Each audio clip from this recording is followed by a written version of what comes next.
శ్వాస వస్తలేదు. శ్వాస రాకపోతే ఇట్లా చేయాల్సి ఉంటుంది.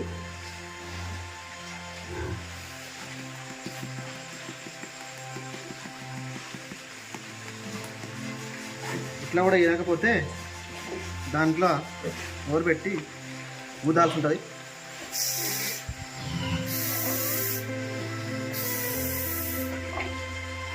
ఇప్పుడు చూసారా కొంచెం శ్వాస వస్తుంది దానికి.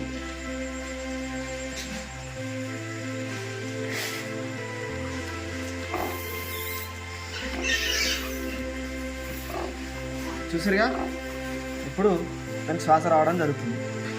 సిపిఆర్ మనం ఎట్లా చేస్తామో మనకు కూడా వీటికి కూడా అట్లా సిపిఆర్ లాగా చేయాల్సి ఉంటుంది. ఒక 3 ఇంచులు తీసుకొని కట్ చేయాలి. కాకపోతే కత్తెర అందుబాటులో లేకపోతే ఇట్లా తీసేయడం జరుగుతుంది. చూసారా.